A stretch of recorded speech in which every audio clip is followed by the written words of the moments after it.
and temporary foreign workers. And the rail strike is the biggest story that is kind of being underreported. I feel like people understand how big a deal this is. CTV News is reporting this. People are saying this is a big deal. They're asking, CTV News is already reporting that the jobs minister or the minister in charge of this has already said, we're not going to intervene. We're going to let the bargaining do its job, basically. And the United States has noticed how big a disaster this could be. And so, I mean, there's lots to get to. Let's get to it. First, we're talking about the rail strike. Here's CTV to outline. It's a 2-minute segment, and at the end of the 2 minutes, they cut back to the in studio, and they talk about, is the government going to intervene? The basic back and forth conclusion is no, probably not. Not right away anyway. And I've got some, not insiders or anything like that, but I have friends and people who used to work for CN who, talk to me or whatever, send me messages, say, hey, this stuff is, happening or not happening or whatever. And basically the rail guys, they want to work, and they think that it's shocking that the government, like, part of this is a lockout. Like, they're being locked out because there's no contract. So it's pretty wild. So either the government is going to go into binding arbitration, use this as an excuse to force binding arbitration and get them a contract, or they're going to cause this massive, massive problem. They're talking about food shortages. They're talking about cost increases for everything, from anything to do with agriculture to construction. So everything. It's irresponsible. And that's our government these days. So here is CTV News talking about the dangerous pending rail strike. Canadian business owners and supply chain experts are warning of disaster as a potential rail strike looms. The country's 2 largest rails have made it clear a work stoppage will begin on Thursday if an agreement can't be reached. As Tim Brooke reports, preparation for the worst has already begun. With the growing likelihood of a strike, more shipments along Canada's vast rail system are being cut back. Hazardous materials and shipments that need cooler temperatures, like meat and medicine, are being held, and ocean carriers have begun refusing Canadian bookings that include rail. Bad news for business. We have $380 billion of goods that cross this country on rail, 95% of grain export. We can't afford to have any of this happen. And bad news for business is bad news for consumers. You don't need a supply chain expert to tell you who will feel the brunt of this expensive slowdown. We're going to see long-term ramifications even if they don't strike because of that uncertainty factor. 9,300 workers at Canada's 2 largest railways will be off the job Thursday, barring a last-second agreement. And even a short strike could greatly magnify the impacts of inflation. Anything longer will tax an already strained trucking industry and clog ports. And all the infrastructure is built for rail. And so that's just going to increase that inland cost significantly. So expect to pay more for products, especially for those related to agriculture, energy, construction, and manufacturing. In the short term, shipping prices could double. In the long term, the increase would be a lot more substantial. The collateral damage being so high, we do believe that the federal government must intervene, whether by way of binding arbitration or even being willing to reconvene Parliament and look at back to work legislation. And Tim joins us from the CN Sarcee yard tonight. So Tim. And he just says the minister's already said that they won't intervene, and so we'll have to just see what happens. Charlebois says how rail labor dispute could shake global food security, so be prepared. So this is published on the 19th. I'm not going to go through it. CTV Calgary, which we just watched, says Canadian business owners and supply chain experts warn of disaster as potential rail strike creeps closer. Yeah, it's all bad news, and hopefully it's averted. But I mean, we're a day before the strike, and there's no signals that anything is going to be derailed. Right? See what I did? Okay. Moving on, Rob says, congrats, John Roustard and team. BC needs a massive wake-up call. The woke mind has parked itself in the Lower Mainland and has infected too many. The Conservative Party of BC is sharing this poll. It says, momentum continues according to the latest polling. We have now pulled ahead of the radical BC NDP, but we can't get complacent. 59 days is a long time, and the NDP is going to be launching a nasty campaign to hold on to power. So maybe there's more there. Join us, they say. That's all there was. I didn't think there was that much more. No more lockdowns, Canada. So it's interesting to see the swing. EB's been bad for BC, and I mean, he only got in because his competition, well, he may have won, but his competition improperly filed their documentation. So he won by default, basically, because he had no competitors. And so it's, I mean, maybe sane governance is returning, but I say again, a lot of the time, look at what Doug Ford's doing, look at what Danielle Smith's doing. So maybe John is somebody who is a patriotic Canadian who wants to see all this nonsense stopped, but who knows at this point in time, right? Jeepers creepers. Randy Hillier is asking for donations and highlighting. There's a GoFundMe going, and there should have been a link in the comments. It says there's a link in the comments. No more lockdowns is sharing this. Join Randy Hillier in his legal fight against the corrupt legal and political machine we call democracy. And it says, we are not in a free market system, but a predatory system where the administrative state, political parties, and wealthy corporate partners at the top of the food chain and the taxpayer is the prey. Randy will be having public town halls in Aylmer and Niagara, Ontario in August. A Give, Send, Go campaign has been started to pay for his Jordan motion to dismiss the trumped-up criminal charges against him for participating in the trucker convoy. Links will be included in the replies. So I don't know where the link to the GoFundMe is, but Randy Hillier is out there fighting, and I mean, if anybody deserves support, I would sign something. I wouldn't sign a petition that Randy Hillier put out, but I would donate to a GoFundMe, right? Because like he's genuinely trying to fight this in a non-traditional way, as far as I understand it. I guess he has to pay for legal filings and things like that, but he's doing a lot of his own legal work, or he's doing it independently without a lawyer. And so, because part of the whole strategy of this Lawcraft thing is to get you bankrupt because you have to pay a lawyer to do all of this work, right? And so instead, he's doing it. And so, as far as I understand it. And so, yeah, I mean, it's not easy work, right? And so, and being able to afford paying for filings would be a benefit, right? Sorry, I got hot. I had to take off my sweater. It's been cold in Ontario recently, but I guess it's getting warmer. My garage is getting warmer. Table Salt says there are 250 $100,000 jobs posted on Government of Canada's job website for foreign workers. They would have to attest that no Canadians applied or were qualified. So, yeah, general manager, goods production, utilities, transportation, and construction. General manager, logistics manager, controller. $95, $100,000, $87 hourly, $55 hourly. So these jobs are very expensive, and apparently no Canadians applied.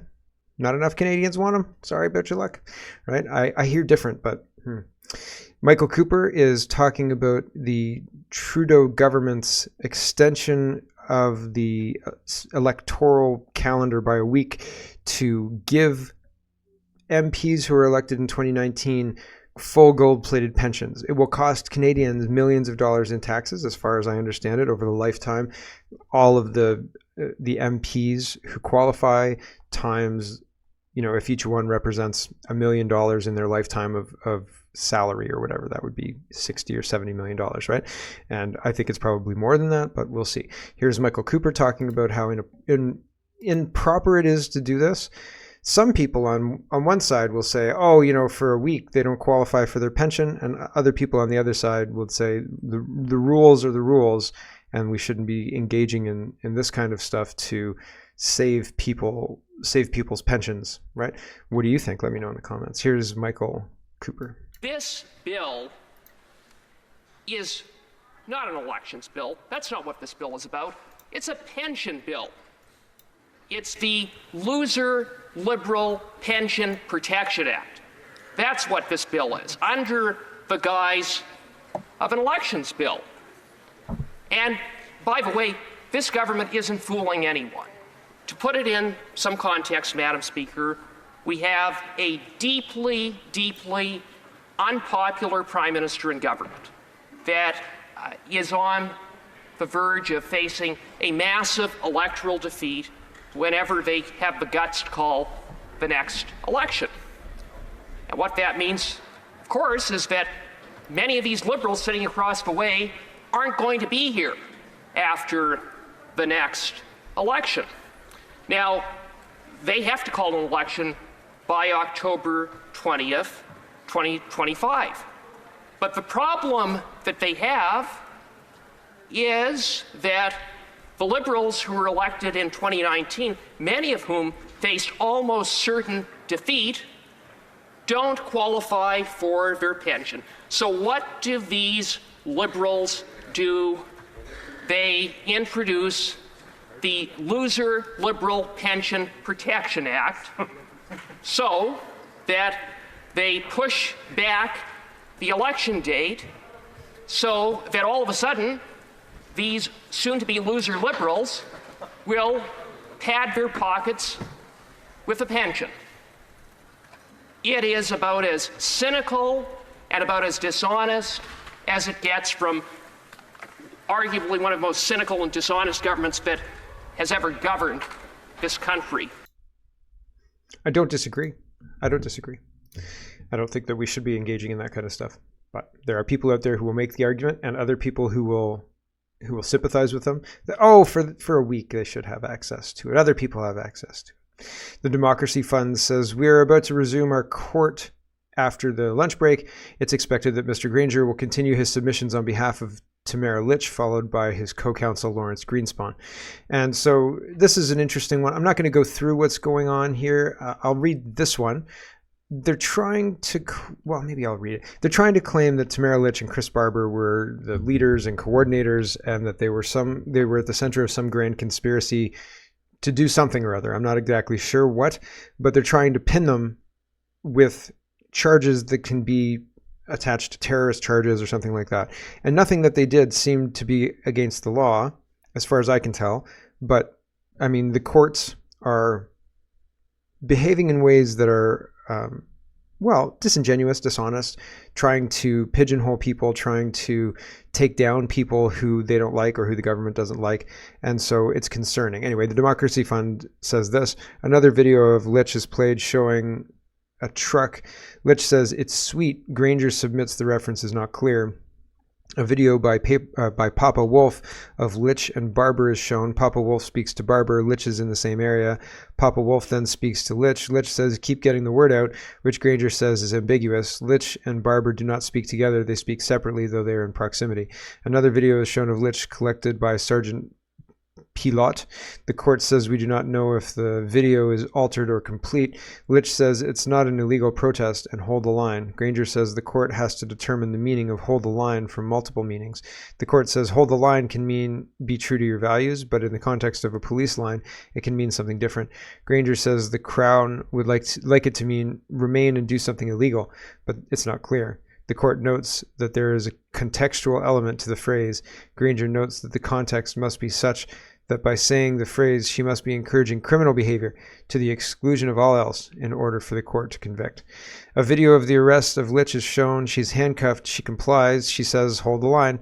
She is put in a police cruiser. Granger notes the phrase is ambiguous. He says there is no evidence of an offense being committed at the time of the arrest. The court seems to agree.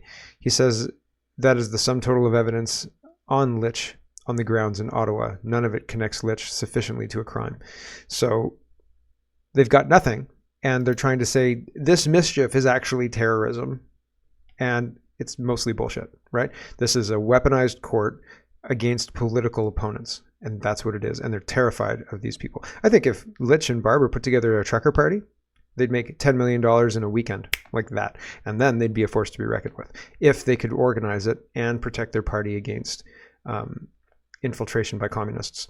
Because you actually have to do that. Any ideas for that, by the way? Send your ideas to me. I'm interested in practical ideas to protect an electorate. People you have to trust to set up EDAs and things. People you have to trust to run as a candidate. How do you vet them appropriately to weed out these people who do? I've experienced it firsthand, so I'm honestly, genuinely looking. If you actually have to put something together, how would you protect this thing from being infiltrated by communists? Because I can't do everything.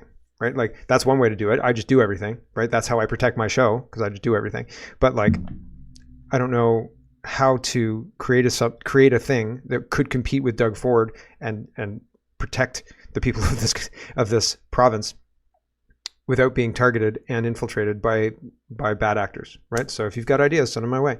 Anyway, Jody Wilson-Raybould, haven't heard from her in a while. She says, at one point, the people are going to have to realize that maybe I know what I'm doing, said Justin Trudeau in 2014.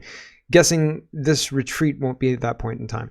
And the Canadian Prime Minister Twitter account says, Justin Trudeau will hold a cabinet retreat in Halifax from August 25th to 27th, focusing on bringing down the cost of living, building more homes, investing in healthcare, and more top-of-mind priorities of Canadians. They've done this before. There were a bunch of media that went to the place where they were doing the retreat. It was in like northern Quebec or something like that. And they were asking LeBlanc and a bunch of other people, hey, like, what's the plan? And the Liberals were... LeBlanc always looks like he's been drinking. He's always got his cheeks are red, right?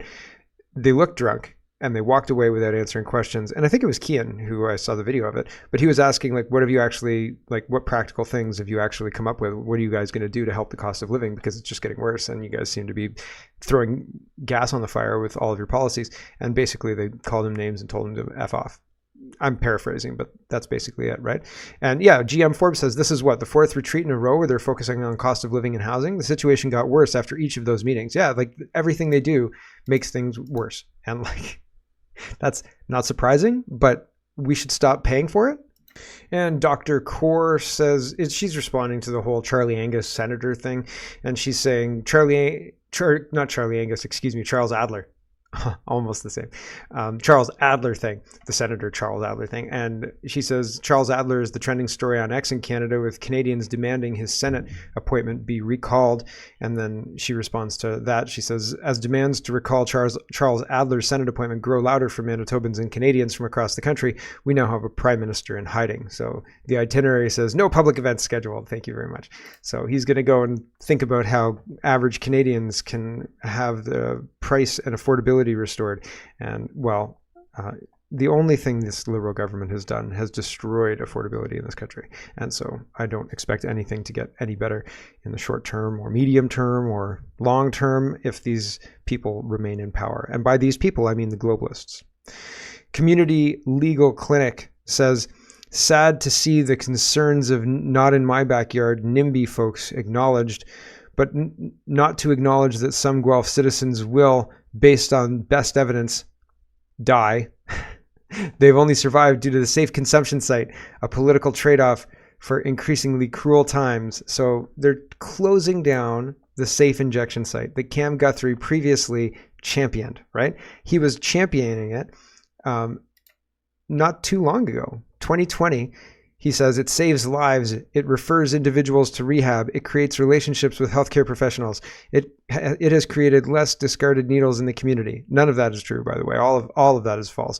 And now yesterday, August 20th, it says, in regards to today's announcement of the downtown Guelph safe injection site closure, I commend the provincial government for moving forward with a detailed plan to save lives, restore families, and improve communities struggling with the stranglehold of addictions. I am confident that the new Heart Hub model focused on recovery will show the positive results cities have been desperately requesting for our most vulnerable citizens, not just in Guelph, but across Ontario.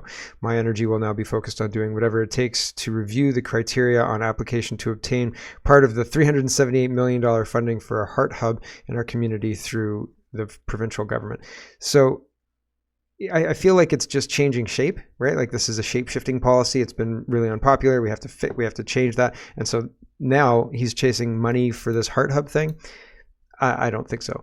The safe injection site has done harm, not positive things. And these people who unleashed this harm on us, I don't think they should be planning the next steps, right? I think that that's a mistake, especially when clearly his judgment is impaired by ideology or by trying to brown nose people or whatever. And I use this because I can't believe there are people out here in Canada that have drunk the Kool-Aid so much or believe the rhetoric of the government so much that they can look at these injection sites and say people will die if we don't take them away, ignoring the people who are being negatively impacted with them in the communities, right? They're very selfish and They are single-minded and they refuse to look at it from any other point of view. Adam Zivo is responding to this. Excellent news. Consumption sites do not belong near schools. And yeah, I guess so. We should shutter them all, I think, probably. It says CBC News is reporting Kitchener and Guelph supervised consumption sites and treatment sites to close as province announces new rules. Guelph councillor criticizes move, calling it a ridiculously short-sighted policy. This is Erin Caton, the woman who thinks she's non-binary. And I think that, I mean, again, if you display that you don't have very good judgment, you probably shouldn't be in a city councillor position. Anyway, there are currently 17 supervised consumptions and treatment sites in the province under the new rules. 10 will be closed as of March 31st, 2025. Like, that's a long burn time. We have another school year? Really? Seriously? And it also includes 5 in Toronto, one each in Ottawa, Thunder Bay, and Hamilton. In her speech, the Association of Municipalities of Ontario conference in Ottawa Tuesday afternoon, Jones said neighborhoods in Toronto, Ottawa, and Hamilton, where consumption sites are located, have seen higher crime rates. Quote, I've also heard that the status quo of drug consumption sites is not working. Parents are worried about discarded needles that their children could pick up. Some parents no longer feel comfortable sending their children to the local elementary school or have pulled them out of their local daycare, she said. Businesses and communities are concerned about disruptive behavior that increases crime around drug consumption sites and impact their communities. The newspaper article tries to make the case that the injection sites are important and or doing good work or need to be maintained or whatever. The headline here says Kitchener site a lifeline, and this one says the consumption site in Kitchener and Guelph are endorsed by Health Canada, but funding comes from the Ontario Ministry of Health. Cut it off right now. Why March 21st, 2025? Cut it off like yesterday. Why are we waiting a year? It doesn't make any sense to me. The claims that these things do any help at all are erroneous and false, in my opinion. And I think that we should stop things that hurt people, and we should stop them sooner than later, and we shouldn't take a year to wind them down, right? Like, wow. Sheldon says the average Canadian income, let's talk about invasion ongoing. And this is a little bit of finance kind of mixed, but we're going to do the invasion and finance together. Back to back. Sheldon is talking about the average Canadian income. That's $63,000 a year. People who make $63,000 per year, minus the taxes, are paying others $82,000 a year to live here illegally. So that's interesting. Tom Quiggin says $224 a day times 365 days a year equals almost $82,000 a year. Wow, that's crazy. Illegal border crossers receive $224 in food and accommodations per day. Why is the government spending $80,000 per illegal non-citizen when citizens who pay taxes don't get a fraction of that, right? Like, that's incredible. That's not okay, right?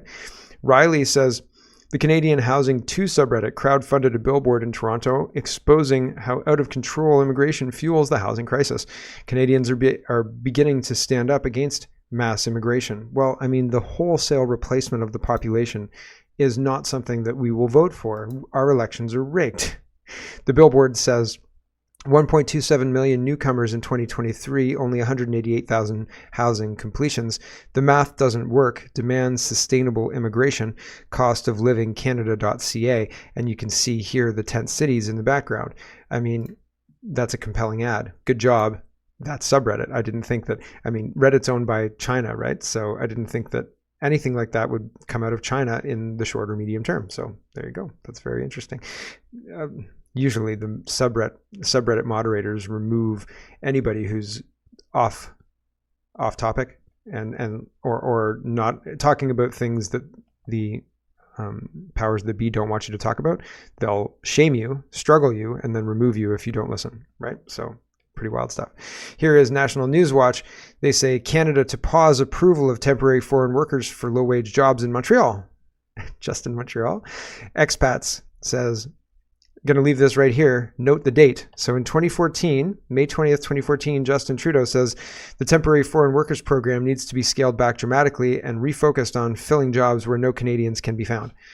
Yeah, but they're not doing that, and they haven't done that for a long time. The temporary foreign workers position, all of it is meant to increase immigration, give a different pathway in, make immigrants not look like immigrants, and then you can I mean, bring in a whole bunch of people, right? Look at what happened.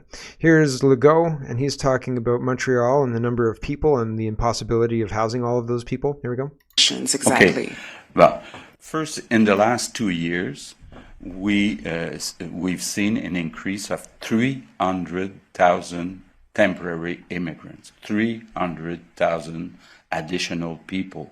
So, of course, it has a major impact on services like education, like healthcare. A major impact also on housing. When we talk about an additional 300,000, it means more than 100,000 additional houses that are needed. No way we can build 100,000 places within 2 years. So it has a major impact. And especially in federal programs, a lot of the people come to Montreal, they don't speak French, and we've seen in the last years that there's a decrease about every 5 years, that's the statistic we have, in the percentage of Francophone. So I think it's important for the future of French also to reduce this number. And on top of that, if we talk about asylum seekers, it's not fair that in the last few years, Quebec received 50% of them coming to Canada, while we represent only 22% of the population. And even premiers or other provinces, they signed a press release last month saying we have to distribute them between the provinces. I wouldn't sign anything like that. I would say we have to send them back. We have to not have these people in Canada because they're harming the country economically, and it's not fair to them to bring them here under false pretenses like there's opportunities in housing for you, right? It's not fair. So we should fix that. Concerned Citizen says, what on earth is going on in Ireland? Military-aged men dressed like militia resemble military camps. Locals are living in fear.